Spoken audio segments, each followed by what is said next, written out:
Pemirsa, berita Banjarmasin kembali hadir menjumpai Anda bersama saya Zaldi Ariandi. Sejumlah berita aktual dan beberapa informasi menarik lainnya telah kami siapkan untuk Anda. Berikut berita utama hari ini.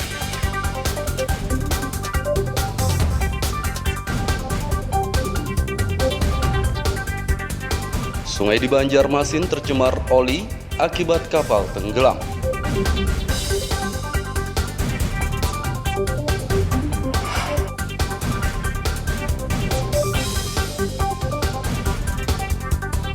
Akibat kelangkaan solar, nelayan di tanah laut enggan melaut.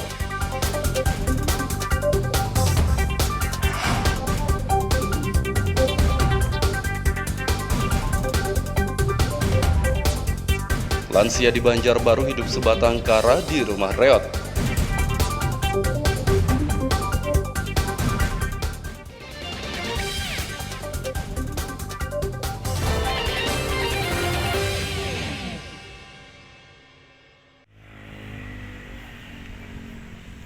Beberapa hari lalu, sungai di Banjarmasin tercemar oli.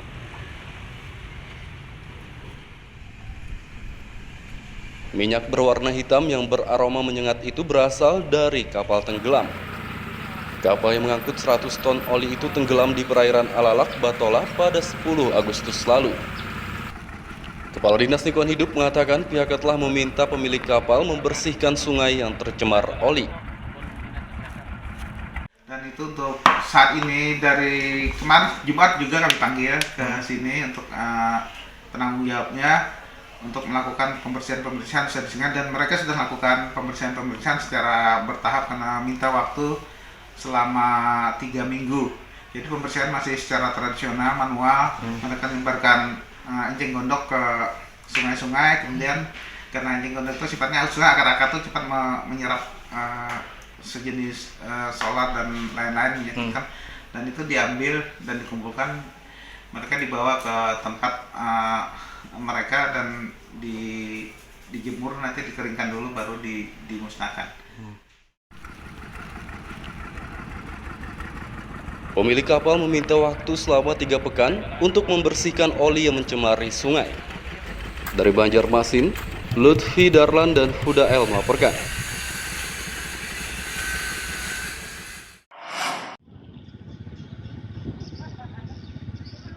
Kelangkaan bahan bakar minyak BBM solar kembali terjadi di Kabupaten Tanah Laut dalam beberapa pekan terakhir. Akibat sulit didapat, harga BBM bersubsidi tersebut melonjak hingga 2 kali lipat di pedagang eceran. Tingginya harga solar memberatkan nelayan, sehingga mereka pun memilih enggan melaut.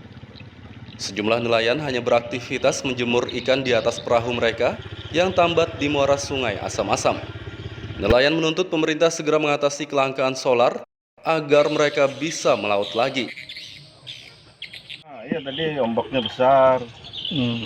Terus nano juga sebagian iwaknya juga lagi dicari kurang banyak. Kalau BBM Bang? BBM kendalanya BBM nih Pak. Kendala BBM ya. Ini kan selama nggak ada SPBN ini gimana nih teman-teman nih?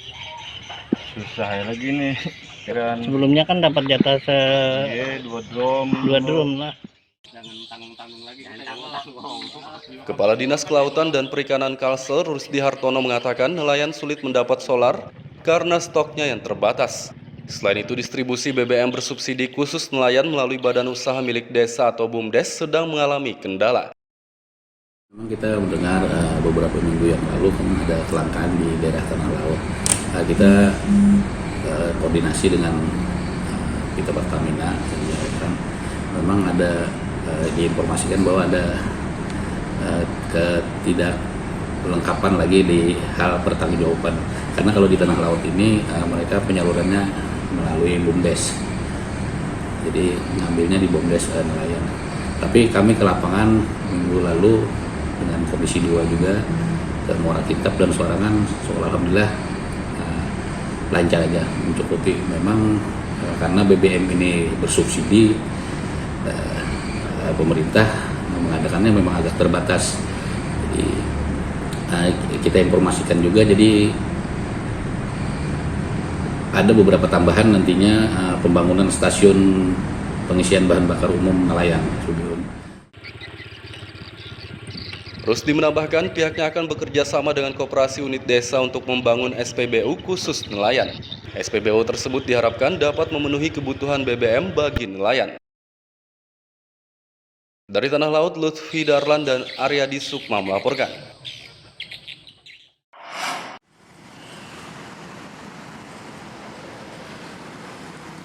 Menteri Dalam Negeri Mendagri Tito Karnavian beberapa hari lalu menyurati Wali Kota Banjarmasin Ibnu Sina.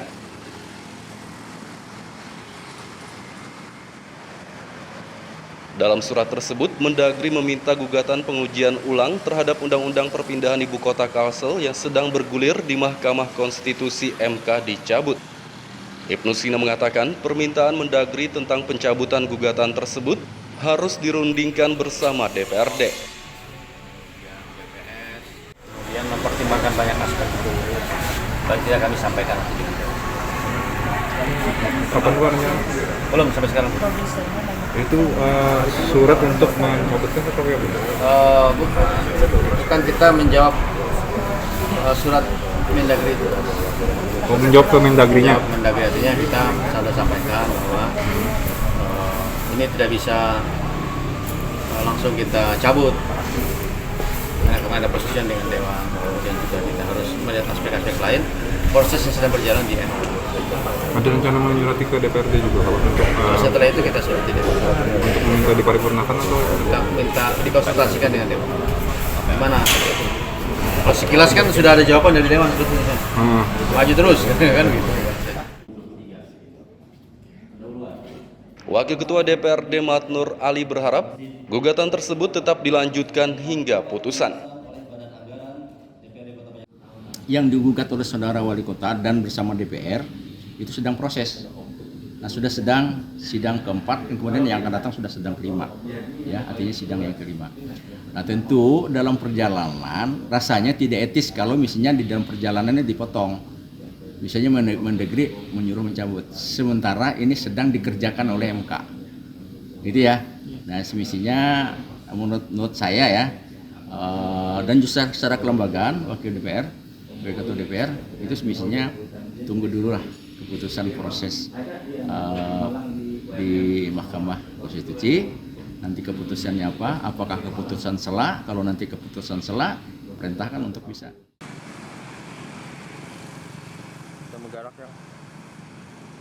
Gugatan pengujian ulang Undang-Undang Perpindahan Ibu Kota Kalsel di Mahkamah Konstitusi saat ini sudah memasuki sidang keempat. Gugatan ini mencuat karena warga dan pemerintah Banjarmasin menolak Ibu Kota Kalsel dipindah ke Banjarbaru. Dari Banjarmasin, Lutfi Darlan dan Fudael melaporkan.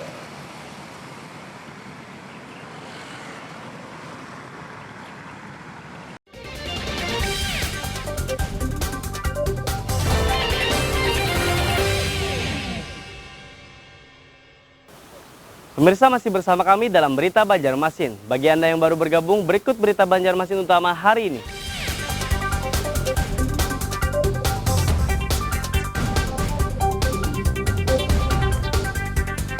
Sungai di Banjarmasin tercemar oli akibat kapal tenggelam.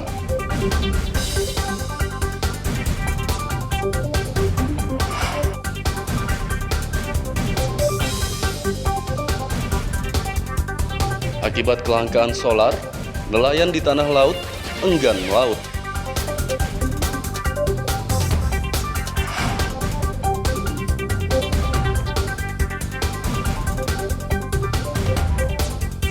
Lansia di Banjarbaru hidup sebatang kara di rumah reot.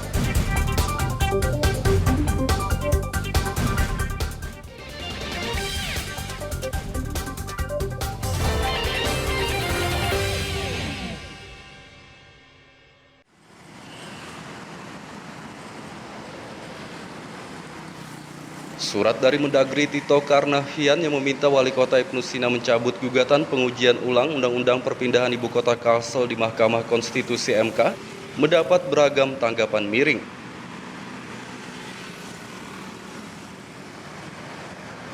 Ketua Forum Kota Forkot Banjarmasin, Sarifuddin Nisfuadi menilai Mendagri teledor. Menurutnya surat dari Mendagri Tito Karnavian yang meminta gugatan ibu kota Kalsel di MK dicabut adalah sebuah redaksi maladministrasi atau penyalahgunaan wewenang. Ia pun menuntut Mendagri mencabut surat tersebut dan meminta maaf kepada pemerintah dan masyarakat Banjarmasin. Kita menganggap Menteri Dalam Negeri sangat teledor melakukan sebuah redaksi maladministrasi. Jadi surat seperti itu seharusnya tidak pernah ada, tidak pernah hadir di Banjarmasin. Kita menganggap itu sebuah intervensi yang tidak berakademis. Kita menuntut Kemendagri surat itu ditarik dan melakukan permohonan maaf kepada warga Banjarmasin. Jika tidak ada apa dari Mendagri minta maaf atau bagaimana? Kita tunggu jawaban Kemendagri. Kalau beliau gentle ya beliau ya melakukan permohonan maaf, silahkan. Mau lewat WA terhadap wali kota Banjarmasin atau dengan ketua DPRD Banjarmasin ya lewat WA silahkan.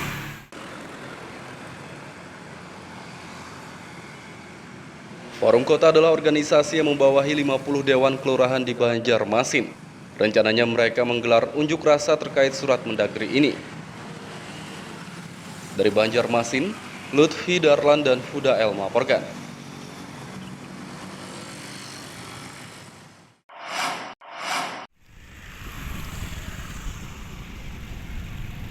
Oprit Jembatan Bromo Mantuil Banjarmasin Selatan yang terlalu curam kembali mengakibatkan pengendara celaka.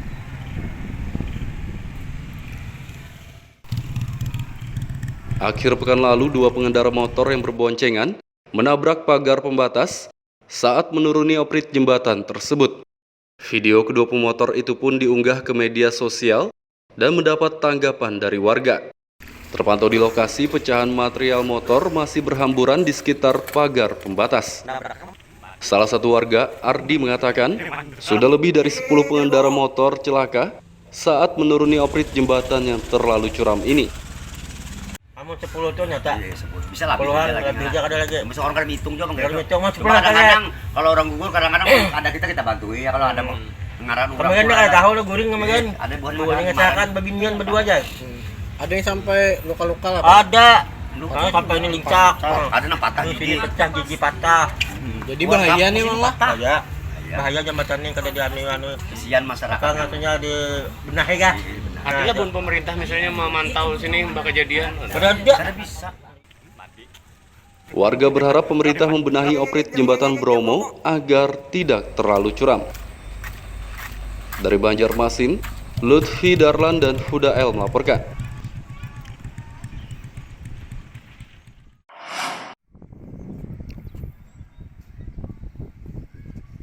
Keluhan warga tentang oprit jembatan Bromo Mantuil Banjarmasin Selatan yang terlalu curam ditanggapi Dinas PUPR.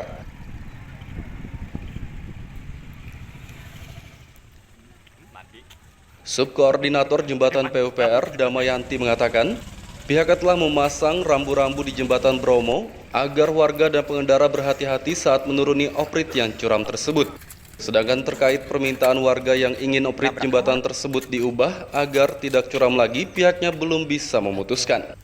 Menurutnya harus ada kajian untuk mengubah oprit tersebut karena berkaitan dengan desain jembatan. Waktu mengendarai juga ada yang polisi baik, tidak bisa kayak gitu. Nah Bu, cuma warga minta tuh opritnya diganti sama yang di Subaran tuh gimana Bu? Ada kemungkinan untuk merubah atau gimana untuk PUPR sendiri? Kondisi oprit diganti seperti yang di seberang itu tentu saja memerlukan kita perlu lagi kajian ya, karena kan untuk desain seperti di seberang tidak cuma lahan yang diperlukan, kemudian lagi merubah desain dan itu harus ada kajian-kajian tertentu.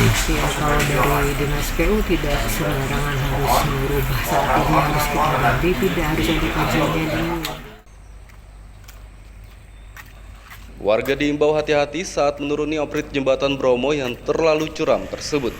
Dari Banjarmasin, Lutfi Darlan dan Huda El melaporkan.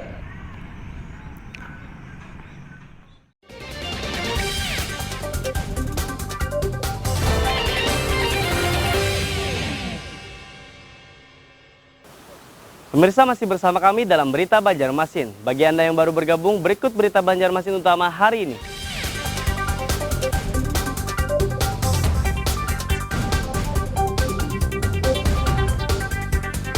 Sungai di Banjarmasin tercemar oli akibat kapal tenggelam.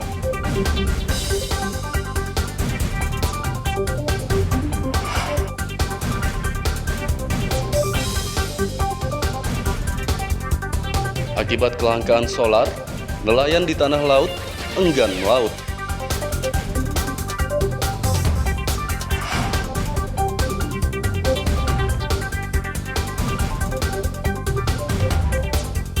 Lansia di Banjarbaru hidup sebatang kara di rumah reot.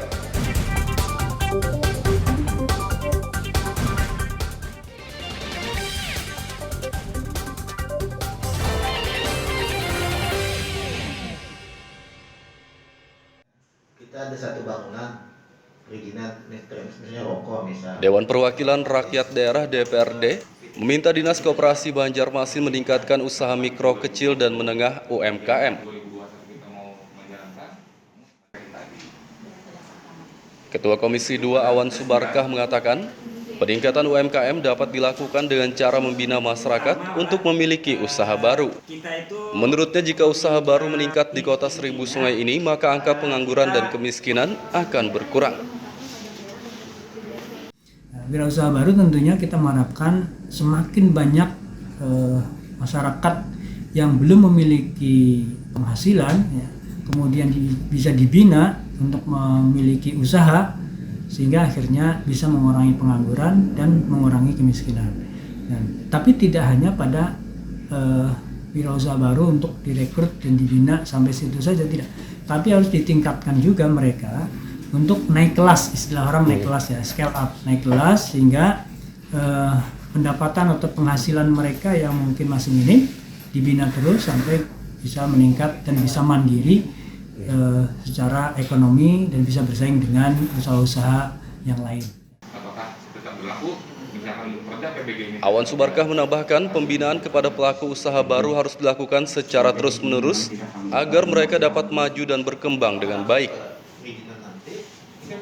Dari Banjarmasin, Lutfi Darlan dan Zoanda Adriani melaporkan. Dari bunyi Anda.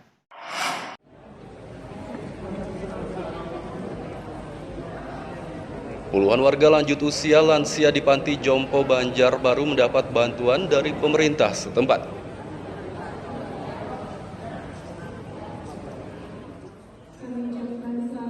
Bantuan berupa sembako dan Kartu Indonesia Sehat atau KIS diserahkan langsung oleh Wali Kota Aditya Mufti Arifin bersama wakilnya Wartono akhir pekan lalu. Aditya mengatakan kesehatan para lansia di Panti Jompo ini akan dijamin dengan Kartu Indonesia Sehat tersebut. Perlindungan dan rehabilitasi untuk lanjut usia gitu, Budi Sejahtera di Banjarbaru. Jadi ada beberapa bantuan yang kita serahkan pada hari ini, semoga bermanfaat begitu. Dan tujuan bantuan ini adalah memberikan perhatian kepada masyarakat lanjut usia, terutama dari pemerintah. Ini adalah bukti bahwa kehadiran pemerintah itu ada di tengah-tengah masyarakat begitu. Dan yang kedua, ini berkaitan juga program-program yang ada di pemerintah Kota Banjarbaru, terutama berkaitan dengan program home care yang ada di pemerintah Kota Banjarbaru. Sudah berapa lama Ibu nginep di situ, Bu? Ulun setahun lebih sudah. Asal Ibu dari mana? Ulun lahirnya di Selan. Nggih. Baik itu di Tamban, itu pindah lagi ke sini pakai KTP sini. KTP Banjarbaru. Itu bentuknya dalam hal penampungan, Kak, Bu? Nggih, anti asuhan tuh, Bang. Anti asuhan. Nggih. Ada keluarga sering nengok, Bu? Ada, Pak. Ada lah. Nggih. Tapi ulun nyaman di panti tuh, Bang, Pak. Nyaman di panti. Nggih, sambil menggaduhi yang ujung-ujung itu napa. Ulun kan orang panti juga. Pemerintah Banjarbaru juga memberikan layanan home care atau perawatan kesehatan langsung di rumah bagi lansia. Program ini dapat dinikmati warga lansia Kota Banjarbaru yang telah terdaftar di Dinas Sosial. Dari Banjarbaru, Lutfi Darlan dan Fahmi melaporkan. Perumahannya di itu perumahan namanya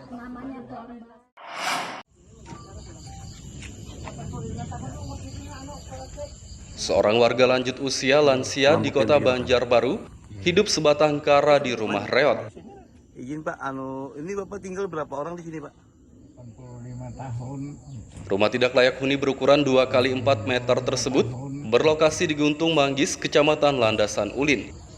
Rumah ini dihuni lansia bernama Sarman berusia 70 tahun. Sarman hidup sebatang kara di rumah sempit ini sejak 10 tahun lalu. Untuk memenuhi kebutuhan sehari-hari, ia mengumpulkan barang bekas atau memulung. Rumah berbahan kayu ini akan direnovasi pemerintah Banjarbaru. Akhir pekan lalu, Wali Kota Aditya Mufti Arifin menyerahkan bantuan kepada lansia Sarman.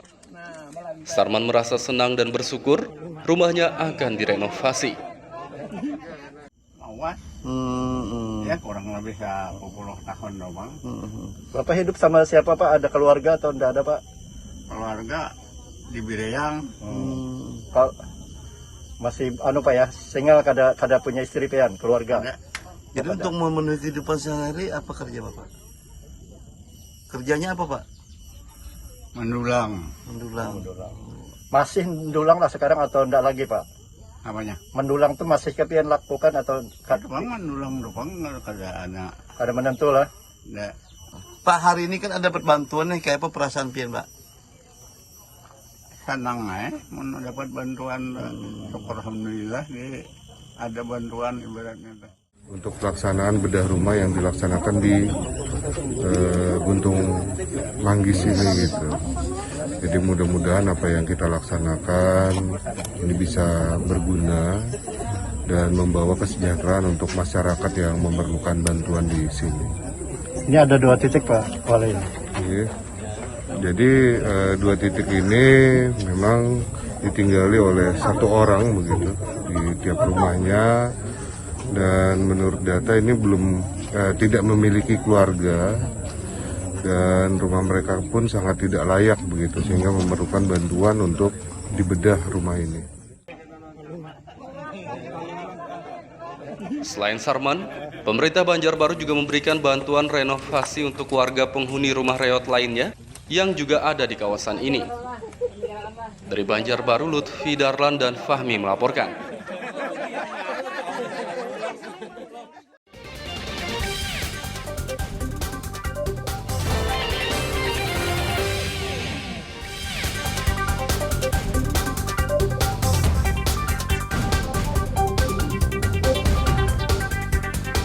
Sungai di Banjarmasin tercemar oli akibat kapal tenggelam.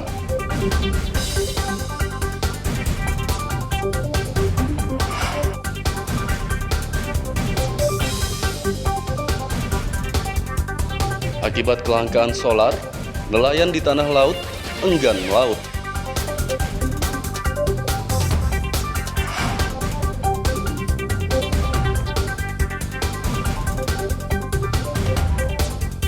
Lansia di Banjarbaru hidup sebatang kara di rumah reot.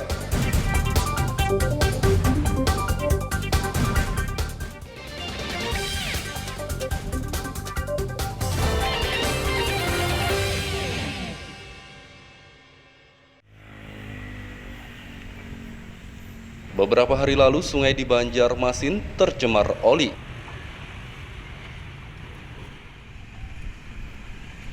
Minyak berwarna hitam yang beraroma menyengat itu berasal dari kapal tenggelam. Kapal yang mengangkut 100 ton oli itu tenggelam di perairan Alalak, Batola pada 10 Agustus lalu. Kepala Dinas Lingkungan Hidup mengatakan pihaknya telah meminta pemilik kapal membersihkan sungai yang tercemar oli. Dan itu untuk saat ini dari kemarin Jumat juga kami panggil ke sini untuk penanggung jawabnya untuk melakukan pembersihan dan mereka sudah melakukan pembersihan secara bertahap karena minta waktu selama 3 minggu. Jadi pembersihan masih secara tradisional, manual, mereka menyebarkan enceng gondok ke sungai-sungai, kemudian karena enceng gondok itu sifatnya akar-akar itu cepat menyerap sejenis solar dan lain-lain menyakitkan, dan itu diambil dan dikumpulkan, mereka dibawa ke tempat mereka dan dijemur, nanti dikeringkan dulu baru dimusnahkan.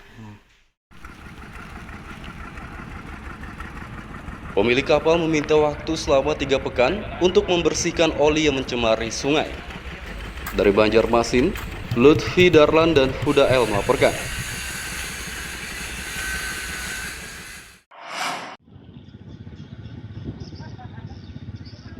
Kelangkaan bahan bakar minyak BBM solar kembali terjadi di Kabupaten Tanah Laut dalam beberapa pekan terakhir. Akibat sulit didapat, harga BBM bersubsidi tersebut melonjak hingga 2 kali lipat di pedagang eceran. Tingginya harga solar memberatkan nelayan, sehingga mereka pun memilih enggan melaut. Sejumlah nelayan hanya beraktivitas menjemur ikan di atas perahu mereka yang tambat di muara sungai Asam-Asam. Nelayan menuntut pemerintah segera mengatasi kelangkaan solar agar mereka bisa melaut lagi.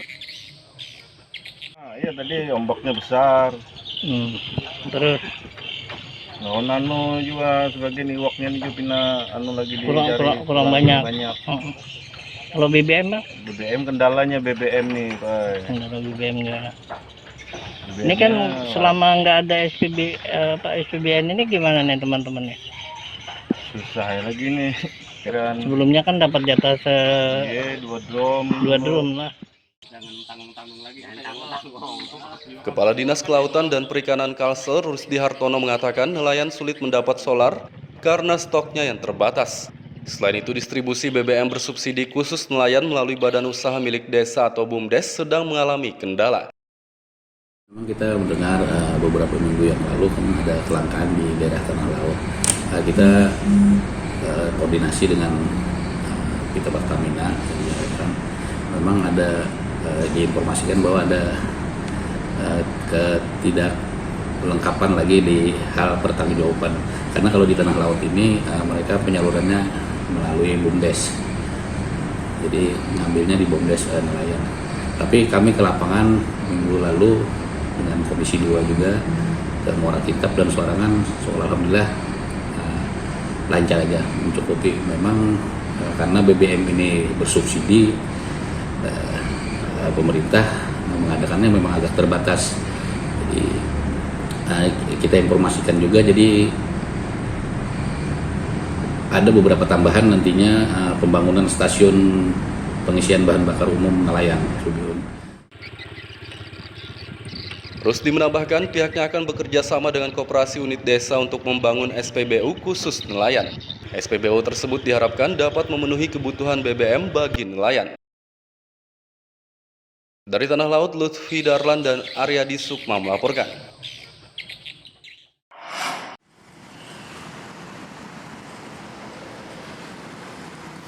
Menteri Dalam Negeri Mendagri Tito Karnavian beberapa hari lalu menyurati Wali Kota Banjarmasin Ibnu Sina.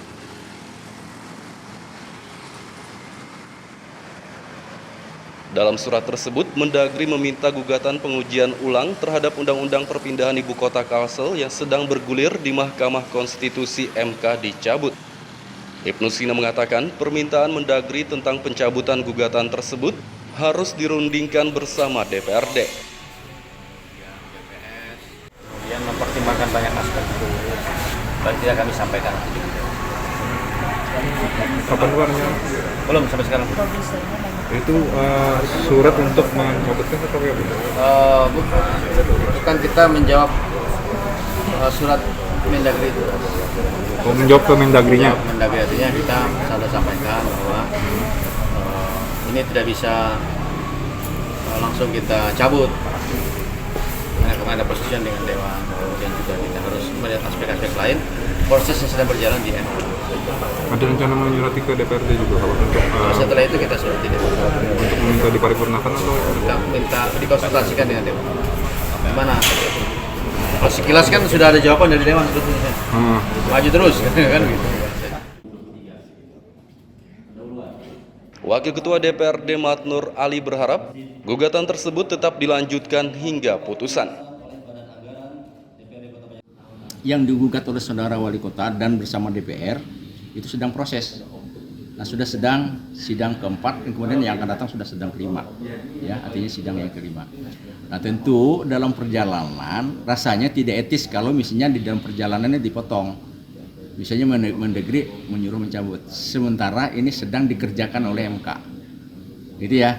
Nah, semestinya menurut saya ya, dan juga secara kelembagaan wakil DPR, ketua DPR itu semestinya tunggu dulu lah keputusan proses di Mahkamah Konstitusi. Nanti keputusannya apa? Apakah keputusan sela? Kalau nanti keputusan sela, perintahkan untuk bisa.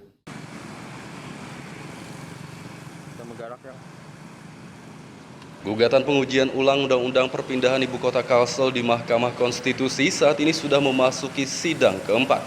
Gugatan ini mencuat karena warga dan pemerintah Banjarmasin menolak Ibu Kota Kalsel dipindah ke Banjarbaru. Dari Banjarmasin, Lutfi Darlan dan Hudael melaporkan.